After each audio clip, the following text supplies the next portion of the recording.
औज़ु बिल्लाहि मिनश शैतानिर रजीम। बिस्मिल्लाहिर रहमानिर रहीम। देखकर मेरे जुनून को नाज़ फरमाते हुए, देखकर मेरे जुनून को नाज़ फरमाते हुए मौत शर्माती है मेरे सामने आते हुए।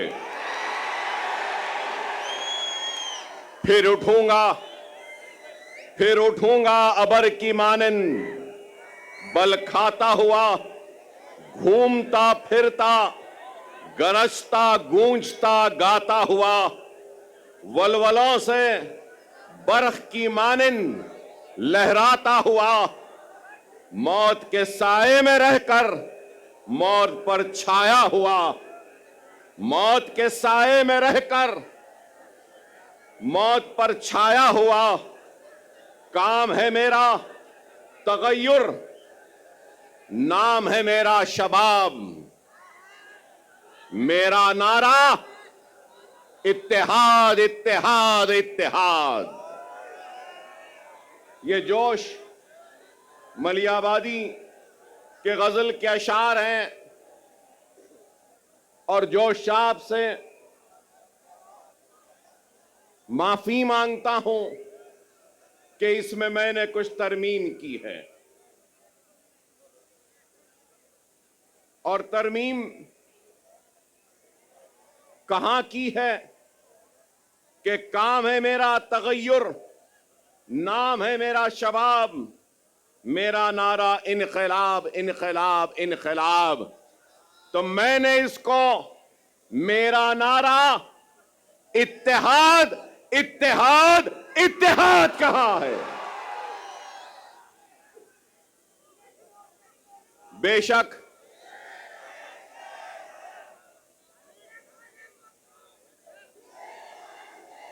माफ करना, मुझे यह नारा पसंद नहीं। मैं शेर नहीं हूं, मैं मोहम्मद मुस्तफा सल्लल्लाहु अलैहि वसल्लम का गुलामों के गुलामों के गुलामों के गुलामों के गुलामों के जूतियों का दूल हूं।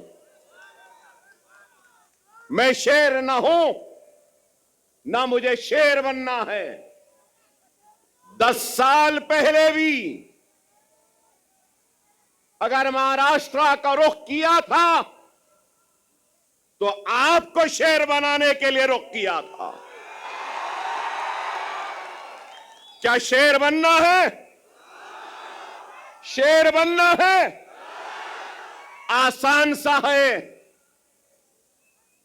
नमाज के पाबंद बन जाओ, कुरान को तर्जुमे से पढ़ो, सुन्नत रसूलुल्लाह को अपने जिंदगी का हिस्सा बना लो, यतीमों के सर पर हाथ रखो, बेवाओं की मदद करो, जुल्म के खिलाफ आवाज बुलंद करो और दुनिया तुम्हें शेर कह के पुकारेगी। आसान। 10 साल पहले भी अगर आपके दरमियान में आया था तो इत्तेहाद के पैगाम को लेकर आया था। उस इत्तेहाद के जरिए नाइंसाफियों को इंसाफ में बदलना चाहता था, हक तलफी को हक में तब्दील करना चाहता था, नाइंसाफी को इंसाफ में बदलना चाहता था और हमारे वजूद के जरिए हमको खत्म करने वालों को यह पैगाम देना चाहता था कि यह मुल्क जितना माथे पे तिलक लगाने वाले का है, सर पे पगड़ी बांधने वाले का है, उतना ही यह मुल्क चेहरे पे दाढ़ी रखने और सर पे टोपी पहनने वाले का भी है। यही पैगाम था और यही कोशिश थी जिसको लेकर हम आगे बढ़े थे 2014 में, और उस 2014 में महाराष्ट्र के 18,000 किलोमीटर का फासला मैंने अपनी गाड़ी में तय किया था, अपनी जान को हथेली में रखकर। डराया गया, धमकाया गया, लेकिन न डरे न घबराए, बेखौफ होकर बेबाकी के साथ इज़ारे हक को बयान किया और सिर्फ आपसे अगर इल्तिजा की, आपसे दरखास्त की और आपसे अगर गुजारिश की तो सिर्फ और सिर्फ इत्तेहाद, इत्तेहाद और इत्तेहाद कहा। मैं ये भी याद दिलाऊं कि अकबरुद्दीन ओवैसी 10 साल पहले भी अगर आया था तो इत्तेहाद के लिए आवाज को उठाई थी, दरखास्त की थी, तो अपने इस शेरवानी के दामन को फैलाकर अपने कलमगो भाइयों के सामने एक इत्तेहाद का भिखारी बनकर अपनी शेरवानी के इस टुकड़े को आगे बढ़ाया था और यही कहा था कि ये इत्तेहाद का भिखारी आया है, तुम अपने इत्तेहाद की खैरात मेरे दामन में डाल दो।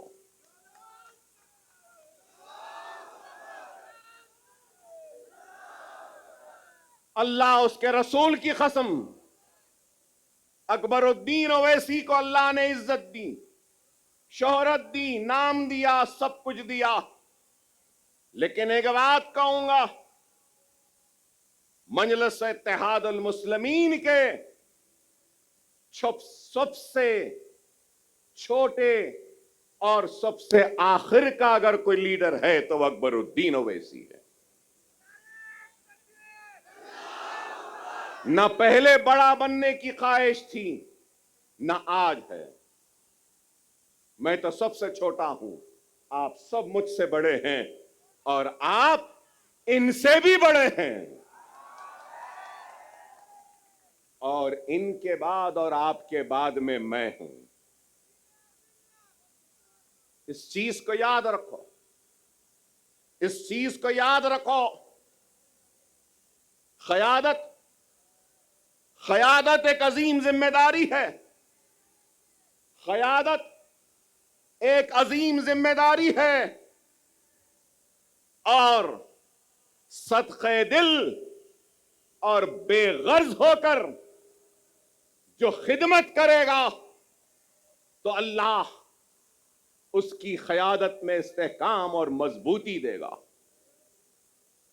क्योंकि मुझे मेरे वालिद और सालारी मिल्लत ने मुझसे कहा, क़यादत आसान नहीं, अगर क़यादत करना है तो बेगर्ज बन जाओ, तो जब गर्ज वाले की तकलीफ का एहसास होगा, जब तुम्हारी क़यादत में गर्ज आ जाएगा तो फिर वह क़यादत मजबूत नहीं हो सकती। खुदारा इस बात को समझो, मिल्लत की फलाह व बहबूद, मिल्लत की तरक्की, मिल्लत की खुशहाली के लिए अपने जात की खुशियों की कुर्बानी देनी होगी। अगर क़यादत करने का अगर किसी को ज़ौक़ है या शौक़ है, बगैर किसी लालच, बगैर किसी मफाद से अगर कोई आगे बढ़ता है तो अल्लाह सुब्हानहू व तआला उसको कामयाबी, वो कामरानी अता करता। अगर आज मैं यहां खड़ा हूं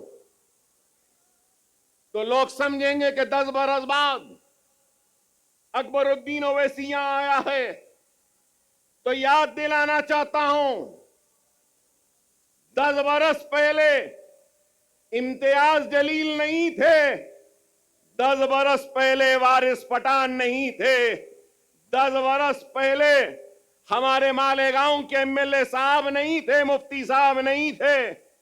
10 बरस पहले हमारे धुलिया के एमएलए नहीं थे। अरे मैं क़यादत बनाने आया था, क़यादत बनी, महाराष्ट्र की बागोदौड़ इन जिम्मेदार हाथों के हवाले किया और इन जिम्मेदार हाथों ने इस क़यादत को आगे बढ़ाने की, ले जाने की बड़ी ही ईमानदारी के साथ, पूरे खुलूस के साथ कोशिश की, बैरिस्टर असदुद्दीन ओवैसी साहब की क़यादत में। और आज 10 बरस बाद अगर आया हूं तो इस क़यादत को मजबूत करते हुए, इनको आगे बढ़ाकर इनके पीछे मजलिस के झंडे को थामने के लिए आया। अकबरुद्दीन ओवैसी को कभी किसी चीज की ख्वाहिश व हसरत नहीं, हर वक्त यही पैगाम वो दावत देता रहा, आज भी दे रहा हूं। आपकी सरजमीन से आओ, काबिल नौजवानों से दरखास्त है, नेक लोगों से दरखास्त है, वुकलाओं से, डॉक्टरों से, इंजीनियर से, मिल्लत का दर्द रखने वालों से इल्तिजा है, आओ, जज्बे को लेकर आओ, दियानत के साथ आओ, इखलास के साथ आओ, खुलूस के साथ आओ। मैं अपनी कुर्सी पर तुमको बिठाऊंगा और तुम्हारे कदमों के पास खुद बैठ जाऊंगा। जमाती जिंदगी में शख्सियतों की अहमियत नहीं होती, याद रखो। शख्सियतें आती रहेंगी, जाती रहेंगी, जमात कायम व दायम रहेगी। जमात की अहमियत है, अकबरुद्दीन ओवैसी की भी अहमियत नहीं है, जमात की अहमियत है और ये इत्तेहाद की अहमियत है। अगर ये इत्तेहाद है, जमात है, तो यकीन मानो हम शेर हैं। अगर ये इत्तेहाद नहीं, जमात नहीं, तो फिर कुछ भी नहीं। खुदारा समझो, आज इंतखाबात का वक्त है। इंतखाबी मैदान में कई जमातें हैं, हजारों जमातें मैं कहूंगा, और शायद मैं गलत ना हूं तो विड्रॉयल के बाद करीब 4000 से जायद उम्मीदवार अपनी किस्मत आजमा रहे हैं। 4000 से जायद बेशुमार जमातें। 10 साल पहले बीजेपी थी, शिवसेना थी और राष्ट्रवादी कांग्रेस थी, कहीं पर समाजवादी पार्टी भी थी। लेकिन आज कांग्रेस है, 2 एनसीपी है, पवार एनसीपी, शरद पवार, अजित पवार एनसीपी, 2 शिवसेना है, शिंदे सेना, ठाकरे सेना। अरे आप अंदाजा लगाइए कितनी पार्टियां हो गई। मेरा एक ही सवाल है, हिंदुत्व पे अमल करने वाली जमातें शिवसेना, भारतीय जनता पार्टी, सही है ना? हिंदुत्व। अब हिंदुत्व की आइडियोलॉजी पे कायम रहने वाली शिवसेना के 2 टुकड़े हो गए 2 टुकड़े। आइडियोलॉजी तो दोनों की है एक ही। अब सवाल यह है कि कांग्रेस ने उद्धव ठाकरे से इत्तेहाद किया पवार ने उद्धव ठाकरे से इत्तेहाद किया और एक 3 पार्टियों का एक गुट बना। तो मैं ये पूछना चाहता हूं, उद्धव ठाकरे जी, क्या आप हिंदुत्व का सबक राहुल और प्रियंका गांधी को पढ़ाने में कामयाब हो गए या नहीं हुए? मेरा सवाल है, राहुल व प्रियंका, क्या आप कांग्रेस के सेक्युलरिज्म का सबक पढ़ाने में उद्धव ठाकरे को कामयाब हुए या नहीं हुए? फिर मेरा सवाल है, शरद पवार साहब, क्या आप सेक्युलरिज्म का या आपकी जो भी आइडियोलॉजी है उसका सबक उद्धव ठाकरे और उस सेना को पढ़ाने में कामयाब हुए, या उद्धव ठाकरे हिंदुत्व का सबक पढ़ाने में आपको कामयाब हुए? यह मेरा सवाल है। चलो ये इनका हो गया। तो अब दूसरी तरफ अब हम देखते हैं कि अजीत पवार, तो मैं पूछना चाहता हूं कि अजीत पवार शिंदे के सबक को पढ़ लिए, समझ लिए, या शिंदे ने पवार को नया सबक पढ़ाया, नया सिखाया, या फिर बीजेपी ने अजीत पवार और शिंदे को सबक पढ़ा दिया, या फिर अजीत पवार ने अपने करप्शन का सबक मोदी को और योगी को पढ़ा दिया, वो समझ गए? बताओ क्या है? कहां है आइडियोलॉजी? कहां है बुनियादी उसूल? अरे इनके पास कोई बुनियादी उसूल नहीं, कोई आइडियोलॉजी नहीं। अगर कुछ चाहिए तो इनको इख्तिदार चाहिए, इनको गद्दी चाहिए, इनको तख्त चाहिए। लेकिन हम क्या समझते हैं? जो लोग ये समझ रहे हैं कि मजलिस इत्तेहादुल मुस्लिमीन वो इम्तियाज जलील औरंगाबाद से नाकाम हो गए और वो कामयाब हो गए, तो उन अहमकों को, उन नादानों को, उन नासमझों को ये कहना चाहता हूं, मजलिस इत्तेहादुल मुस्लिमीन वो है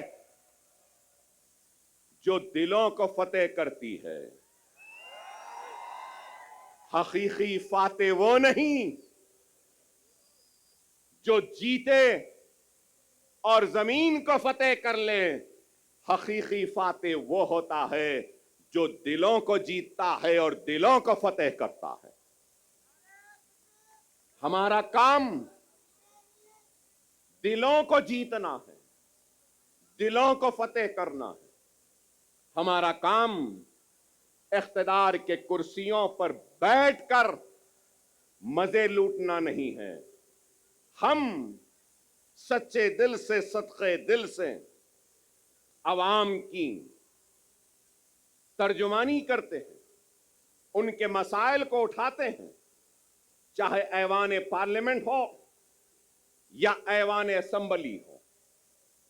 मजलिस इत्तेहादुल मुस्लिमीन मसाइल को उठा रही है। मजलिस इत्तेहादुल मुस्लिमीन बेशक मुसलमानों की आवाज बनती है, मुसलमानों के मसाइल को उठाती है, लेकिन उसके साथ हर मजलूम की आवाज भी बनती है, दलितों की भी आवाज बनती है, तो हर किसी की आवाज बनती है। बैकवर्ड क्लास की बनती है, ओबीसी की बनती है, मराठा समाज की बनती है, तो हर समाज की आवाज बनती है। बेशक अकबरुद्दीन ओवैसी मुसलमान है, मैं ला इलाहा इल्लल्लाह मुहम्मदुर रसूलुल्लाह कलमा पढ़ने वाला मुसलमान हूं। मुझे नाज है मुसलमान होने पर, तो मुझे फख्र है हिंदुस्तानी होने पर। मैं फख्र से कहता हूं कि मैं हिंदुस्तानी हूं। हम हर एक के मसाइल उठाते। यहां पे बैठे हमारे दलित समाज के लोग हैं, दूसरे समाज के लोग हैं, बैकवर्ड क्लासेस के हैं, मुसलमान भी हैं, हर कोई है। मैं यही बात कहना चाहता हूं, हां, मुसलमान की आवाज बनकर हम मुसलमान के मसाइल को उठाते हैं। मैं उठाता हूं, मुझे शर्मिंदगी नहीं है इस बात का इकरार करते हुए कि मुसलमान हूं, मुसलमानों की आवाज बनता हो, मुसलमान की तकलीफ को बयान करता हो, मुसलमान की हक तलफी पे लड़ता हो, मुसलमान की हक की लड़ाई लड़ता हो और नाइंसाफी पर आवाज को बुलंद करता हो। इसलिए कि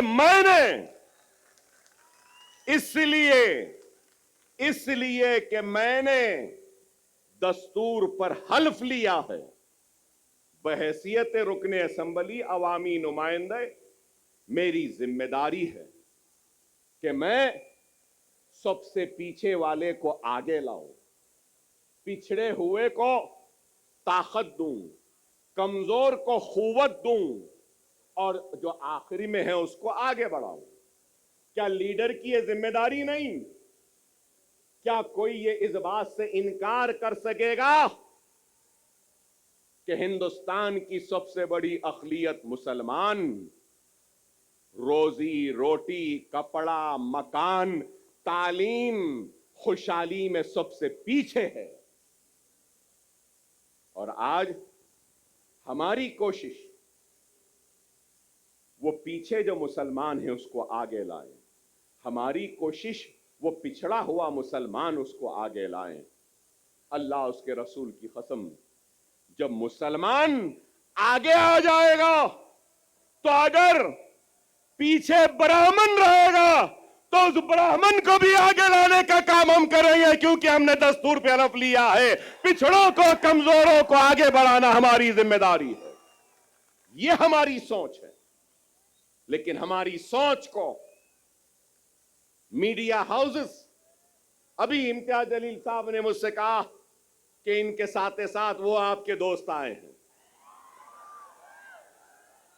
तो ये हमारे दोस्त हमको बताते हैं कि हम कम्युनल हैं, हमको बताते हैं कि हम भड़काऊ भाषण देते हैं।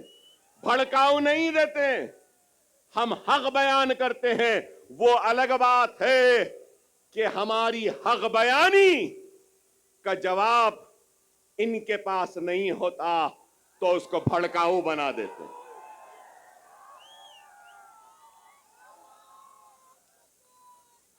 आज ही मैंने किसी न्यूज चैनल में देखा जिसमें योगी आदित्यनाथ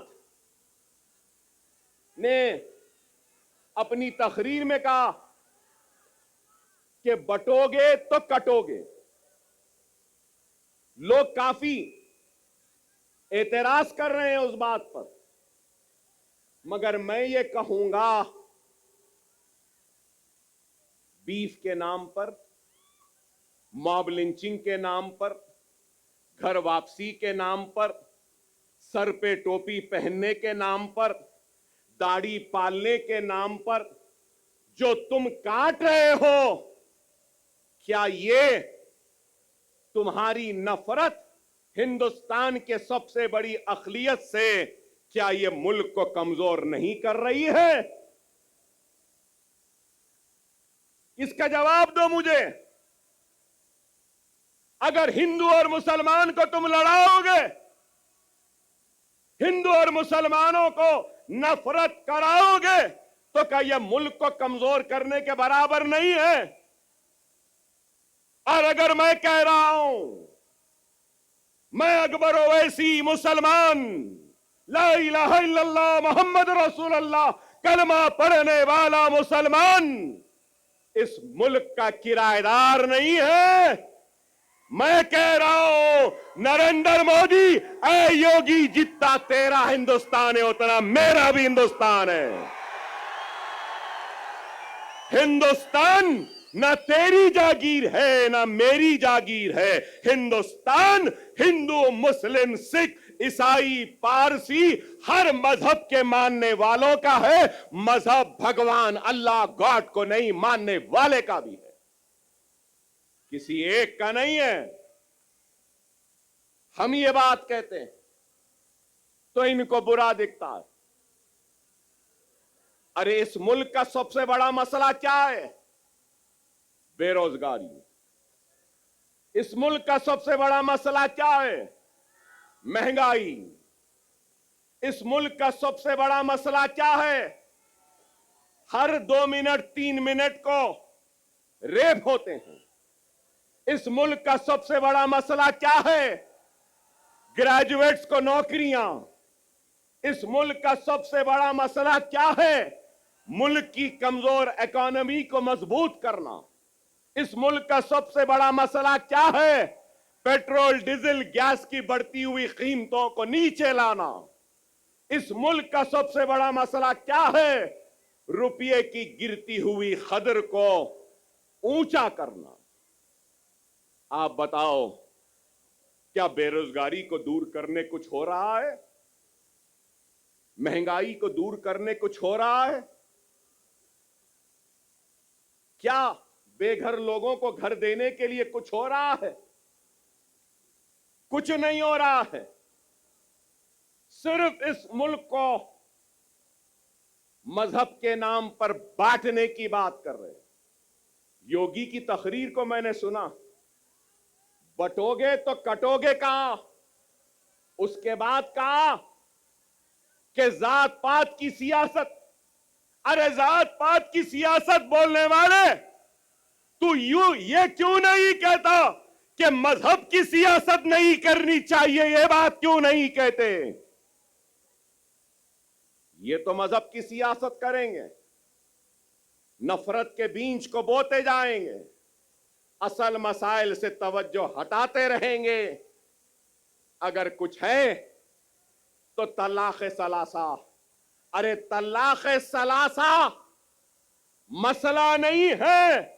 हर मिनट में होने वाला एक रेप, यह हिंदुस्तान का सबसे बड़ा मसला है।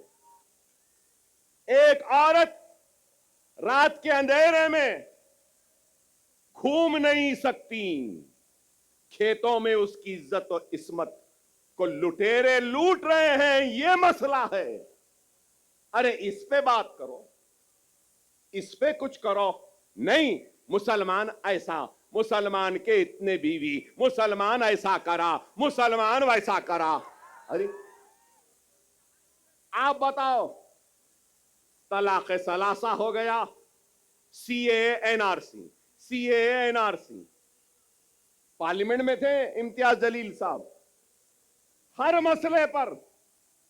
अरे आप बताओ, आज मैं यहां खड़े होकर कह रहा हूं, जिम्मेदारी के साथ कह रहा हूं, मजलिस इत्तेहाद अल मुस्लिमीन के एक जिम्मेदार लीडर की हैसियत से कह रहा हूं और ये ऐलान कर रहा हूं कि मराठा समाज के लिए जो रिजर्वेशन की तहरीक चला रहे हैं, उनके लीडर, मैं उनसे कहूंगा, हमारा पूरा साथ आपके साथ है, हमारा पूरा ताउन आपके साथ है। हम पूरी कोशिश करेंगे, मगर उसके साथ ही साथ मैं ये भी कहूंगा, इत्तेहाद होता है ना, तो इत्तेहाद बैनुल मजलूमीन होना चाहिए। इत्तेहाद बैनुल मजलूमीन होना चाहिए। हिंदुस्तान में जुल्म का शिकार अगर कोई है तो वो मुसलमान है। हिंदुस्तान में जुल्म का शिकार अगर कोई है तो वो दलित है। हिंदुस्तान में जुल्म का शिकार अगर कोई है तो वो पसमानदा तबकात है। चलो आओ, मराठा, दलित और मुसलमान इत्तेहादुल बैनुल मजलूमीन बन जाते हैं और अपने जुल्म के खिलाफ आवाज को बुलंद करते हैं।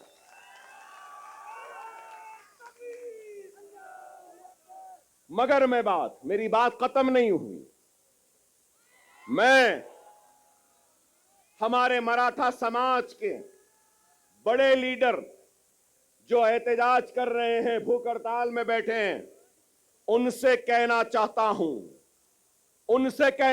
हूं, सिर्फ जरंगे पाटिल साहब से सिर्फ मराठा समाज पिछड़ा हुआ नहीं है, पूरा मराठवाड़ा भी पिछड़ा हुआ है। क्या मराठवाड़ा पिछड़ा हुआ नहीं है? क्या मराठवाड़ा का हिस्सा पूरा सबसे पीछे नहीं है? महाराष्ट्र के 3 हिस्से, एक हिस्सा है मुंबई, पूना, ये सारी चीजों का, दूसरा हिस्सा है विदर्भ का, तीसरा हिस्सा है मराठवाड़े का। इन तीनों हिस्सों में सबसे पिछड़ा, सबसे पीछे कौन है? मराठवाड़ा है। चलो, मराठवाड़ा की रिजर्वेशन के साथ हम मराठवाड़ा की खुशहाली के लिए भी जिद्दोजहद करते हैं। 30 साल पहले यहां बैठे हैं मेरे मराठा भाई बहुत हैं। जब मैं मराठा भाई कहता हूं तो सिर्फ मुसलमान, सिर्फ हिंदू मराठा नहीं होता, मुसलमान भी मराठा है, दलित भी मराठा है, और मराठवाड़ा में रहने वाला हर कोई मराठा है। अब मैं कहता हूं, 30 साल हुए, मीडिया वालों जरा तवज्जो, 30 साल हुए, 30 इयर्स, 30 साल हुए। क्रिएशन मतलब एक कॉन्स्टिट्यूशनल बॉडी बनाई गई। क्या आप जानते हैं वो बॉडी क्या है? Marathwada statutory development board. Marathwada statutory development board जो सिर्फ मराठवाड़ा के लिए बनाया गया। कागज पे तो है, पैसा नहीं है, कुछ नहीं देते।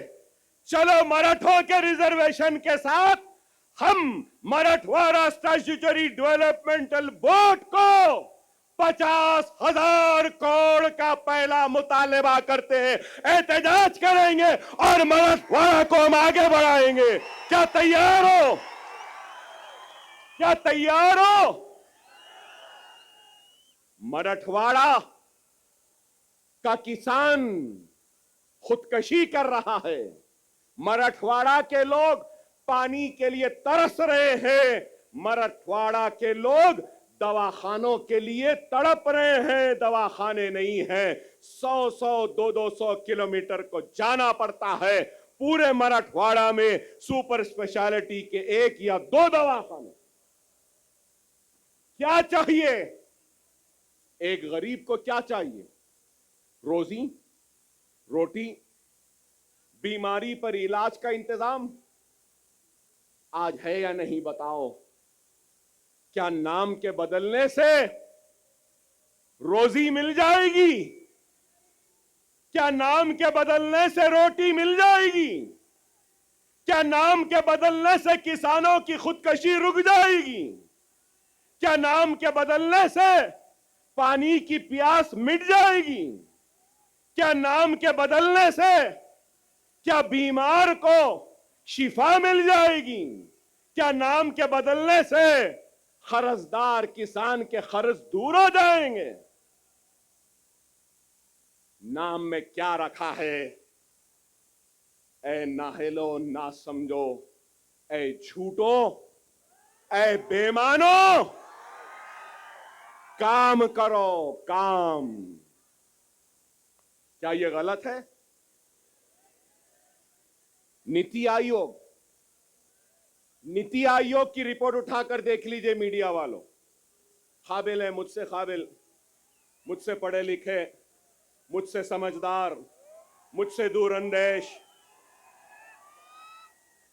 मुझसे ज्यादा सोच फिक्र करने वाले और मैं तो खुला कह रहा हूं, मोदी और योगी का मैं तो दुश्मन हूं, शायद आप उनके दोस्त हैं। बताओ उनको, जाकर बोलो। नीति आयोग क्या कह रहा है? नीति आयोग की लेटेस्ट रिपोर्ट कह रही है, मेरे मराठा भाइयों, कि सबसे पिछड़ा हुआ जीएसडीपी कम है, रोजाना की कमाई, पानी नहीं मिल रहा है, बीमारी के लिए तड़प रहे हैं। नीति आयोग कह रहा है कि वो मराठवाड़ा का रीजन है। मैं इम्तियाज जलील साहब से भी कहूंगा, सीमांचल की तरक्की के लिए मजलिस लड़ रही है। आप पार्लियामेंट में थे तो आप भी लड़े, अब आप आओ, मैं भी आपके साथ हूं। हम मराठवाड़ा की खुशहाली व तरक्की के लिए लड़ेंगे। हम मराठों को साथ में लेंगे, मुसलमानों को लेंगे, हिंदुओं को लेंगे, मराठों को लेंगे, दलितों को लेंगे, एससीओ को लेंगे, एसटी को लेंगे, सबको लेंगे और मराठों और मराठवाड़ा के लिए हम लड़ेंगे। क्या मेरी बात से आप राजी हैं? राजी हैं? मेरी बात सही है? सही है तो नारे तकबीर, नारे तकबीर, नारे तकबीर। मराठा चीफ मिनिस्टर नहीं चाहिए, मराठवाड़ा में पानी चाहिए। मराठा मिनिस्टर नहीं चाहिए, मराठों को नौकरियां चाहिए। मराठा वो क्या कहते हैं, guardian minister, Maratha guardian minister नहीं चाहिए। मराठों और मराठवाड़ा को उसका हक चाहिए। ये हम चाहते हैं, ये हमारी सोच है, ये हमारी फिक्र है। मैंने आपसे पहले भी कहा कि क्या उद्धव ठाकरे अपना सबक पढ़ाने में कामयाब हो गए या नेहरू गांधी खानदान अपना सबक पढ़ाने में कामयाब हो गए? मेरी इस बात को याद रख लो, अपने वोट की अहमियत को समझो। यहां मौजूद सारे लोगों से कहूंगा कि जमहूरियत के जश्न, ये इलेक्शन में तुम्हारी सबसे बड़ी अगर कोई ताकत है तो याद रखो, वो तुम्हारा वोट है। वोट का सही इस्तेमाल करो। अगर वोट का गलत इस्तेमाल करोगे तो नहीं मालूम कौन तुम्हारे वोट को ले जाकर हिंदुत्व के दामन में, उनके कदमों में डाल देगा। क्या गारंटी है? पूरी गारंटियों का दौर चल रहा है। हमारे पास भी 6 गारंटी आई, कर्नाटक में भी गारंटी आई, हरियाणा में भी गारंटी आई। मिस्टर मोदी ने कहा कि मोदी की गारंटी, वाह वाह, ठीक है भाई, वहां भी गारंटी, यहां भी गारंटी, इनकी भी गारंटी, उनकी भी गारंटी, चाय वाले की भी गारंटी। गारंटी तो है। लेकिन ये गारंटी है ना, ये यहां मौजूद ये लोगों का सवाल है, क्या शरद पवार गारंटी देंगे कि इलेक्शन के बाद आप मोदी के साथ नहीं जाएंगे? देंगे? क्या अजीत पवार साहब आप गारंटी देंगे कि इलेक्शन के बाद आप शरद पवार के पास दोबारा वापस नहीं जाएंगे? क्या उद्धव ठाकरे आप गारंटी देंगे कि इलेक्शन के बाद आप फिर चाय वाले के पास चाय की प्याली लेके नहीं जाएंगे? क्या शिंदे गारंटी देंगे कि इलेक्शन के बाद वो ठाकरे के पास दोबारा नहीं जाएंगे? नेहरू और गांधी क्या इस बात की गारंटी देंगे कि वो कभी भी बीजेपी और मोदी के साथ नहीं जाएंगे, हिंदुत्व के साथ नहीं जाएंगे? अरे आज कांग्रेस का शिवसेना के साथ इत्तेहाद करना यह है, इस बात को बोलना है, इस बात को तस्लीम करना है कि हम हिंदू हैं, हिंदुत्व पॉलिटिक्स हम में है और हम हिंदुत्व पॉलिटिक्स को कबूल करते हैं। डायरेक्टली तो कबूल नहीं किए, इनडायरेक्टली कबूल कर लिए। कोई ऐसा खाता है तो कांग्रेस ऐसा खा रही है। यही है, यही है। समझो मेरी इस बात को। सियासी इस शोर और गुल में तुम्हारी आवाज गुम गई है। हर किसी की आवाज है। राव की आवाज है, रेड्डी की आवाज है, पाटिल की आवाज है, पटेल की आवाज है, गांधी की आवाज है, पवार की आवाज है, हर किसी की आवाज है। अगर आवाज नहीं है तो ला इलाहा इल्लल्लाह मुहम्मदुर रसूलुल्लाह कलमा पढ़ने वाले की आवाज नहीं है। और मैं इस सियासी शोर गुल में नारे तकबीर अल्लाहु अकबर की आवाज को फिजाओं में गुंजाने के लिए जोरदार नारा लगाने के लिए आया हूं। अपनी जात के लिए नहीं आया हूं। मैं तुम्हारी इज्जत के लिए आया हूं, तुम्हारे वक़ार के लिए आया हूं, तुम्हारे वजूद का एहसास दिलाने के लिए आया हूं कि हम जिंदा हैं, हम मुर्दा कौम नहीं है। तुम जिंदा कौम हो। अगर तुम जिंदा कौम हो तो उठो, उठो, एक मरकज़ सियासी पे जमा हो जाओ। उठो और एक हो जाओ। अगर तुम एक नहीं होंगे तो याद रख लो तुम्हारा वजूद खतरे में है। यही जोश, यही वलवला, यही उठना 20 तारीख के दिन है। उठोगे ना? उठोगे ना?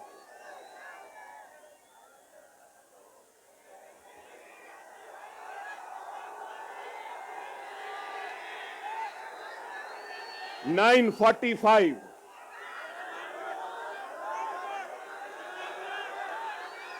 9:45 कैंपेनिंग का टाइम 10 बजे। अभी 15 मिनट बाकी है।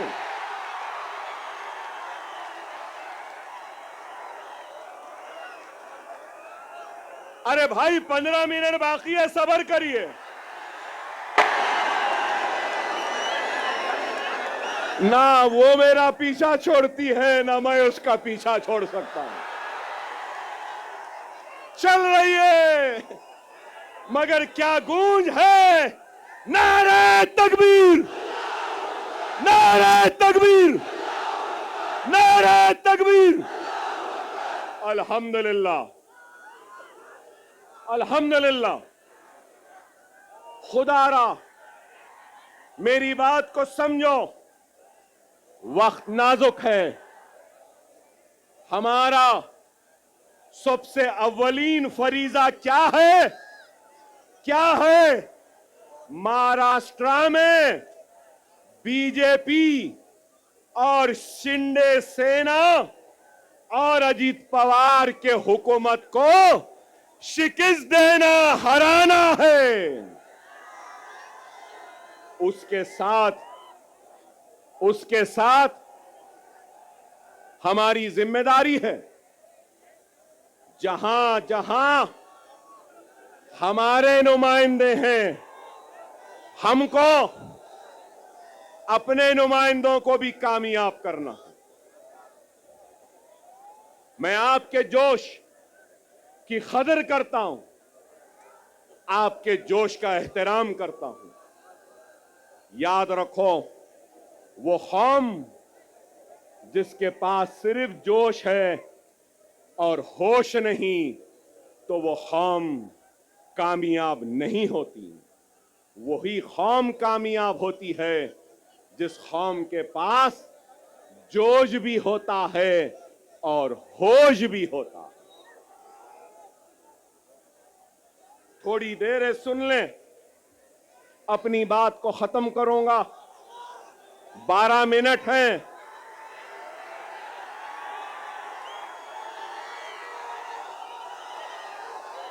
सब्र से सुने, वक्त नाजुक है।